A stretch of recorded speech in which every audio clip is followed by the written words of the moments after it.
Hello दोस्तों, आप सभी को नए साल की ढेर सारी शुभकामनाएं। फजर के दिन पार्टी करते समय जो हमारे साथ हुआ मैं आप लोगों को शेयर करना चाहता हूं, तो वीडियो अंत तक ज़रूर देखें।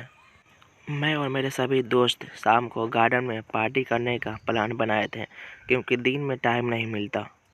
तो हम सभी दोस्त शाम को 6 बजे तक गार्डन में आ गए। मेरा नाम चांद है और एक का अजीत, एक का सुल्तान, एक का शमशाद, एक का राजा और एक नवाब है। हम सभी 6 दोस्त हैं। बिरयानी बनाने का प्लान था, तो रात 8 बजे तक सब कुछ रेडी हो गया। तभी अजीत बोला, तुम लोग बिरयानी निकालो, तब तक मैं 1 नंबर करके आता हूँ। और वह गार्डन के पीछे जंगल की तरफ चला गया। 10 मिनट हो गया, अभी तक अजीत नहीं आया। आखिर कर क्या रहा है ये? लगता है अपनी गर्लफ्रेंड के साथ जंगल में पिकनिक मनाने लगा। नवाब उठकर बोला, मैं आता हूँ अजीत को बुलाकर। यह कहकर नवाब भी गार्डन के पीछे जंगल की तरफ चला गया। कुछ देर इंतजार करने के बाद सुल्तान बोला, आखिर ये कर क्या रहे हैं, जाकर वहीं पे रह जा रहे हैं। यह कहकर सुल्तान भी गार्डन के पीछे वाले जंगल में चला गया। कुछ देर बाद राजा गुस्से से उठकर खड़ा हो गया और बोला, ये साले जंगल में जाके सो जा रहे हैं। और ये कहकर राजा भी जंगल की तरफ चला गया। काफ़ी ज़्यादा देर हो गया, पर ये अभी तक नहीं आए। अब हम और शमशाद बच गए थे, पर घबरा गए कि आखिर क्या बात है, ये लोग क्यों नहीं आ रहे वापस। शमशाद बोला, रुको चांद, मैं देख कर आता हूँ। तो मैंने मना कर दिया और बोला, ये मुझे ठीक नहीं लग रहा है, हम दोनों साथ चलेंगे।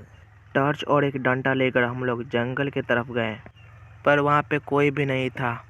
अजीत, तुम कहाँ हो? कहाँ हो तुम सब? मजाक मत करो, बहुत ज़्यादा रात हो गया है, जल्दी आ जाओ बाहर। हम लोग आवाज़ लगाए पर कोई नहीं सुना। हम लोग अपने दोस्तों को खोजने के लिए जंगल में घुस गए। हम लोगों को लगा कि ये लोग मजाक कर रहे हैं, पर हम लोग अंदर ही अंदर डर रहे थे, क्योंकि रात बहुत ज़्यादा हो गया था और ये चारों लोग गायब थे। काफ़ी ज़्यादा देर खोजने के बाद अजीत दिखाई दिया, जो पेड़ के नीचे बेहोश पड़ा हुआ था।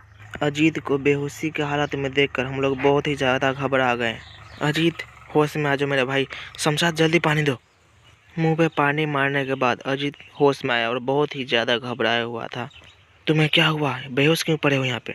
अजीत घबराते हुए बोला, यहाँ से जल्दी निकलो, यहाँ पे बहुत ही डरावनी एक चुड़ैल है। तभी शमशाद बोला, कैसे चले घर? तुम्हारी वजह से नवाब, सुल्तान, राजा तीनों के तीनों गायब है।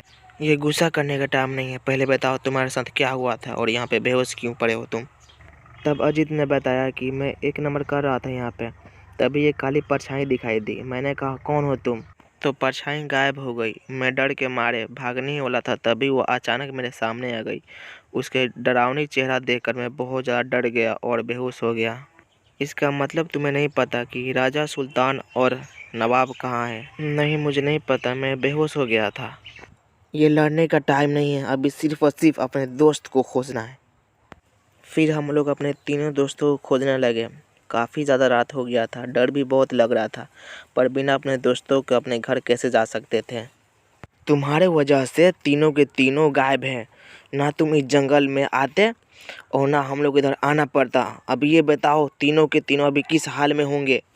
काफ़ी ज़्यादा अंधेरा हो गया था, इसलिए हम लोग टॉर्च जलाकर ढूंढ रहे थे। तभी कुछ देर बाद एक आदमी का थोड़ा सा पैर दिखाई दिया, जिसका पूरा शरीर पत्तों से ढका हुआ था। हम लोग घबरा कर गए और पत्ते को हटाने लगे। वह नवाब था, जिसके शरीर पे खून लगा हुआ था और वह बेहोश पड़ा हुआ था। हम लोग खून देखकर बहुत ही ज़्यादा घबरा गए और उसे होश में लाए। चांद, मेरा सर बहुत ज़्यादा दर्द कर रहा है। नवाब, तुम्हारे साथ क्या हुआ था और तुम्हारे शरीर पे खून कैसा ही है?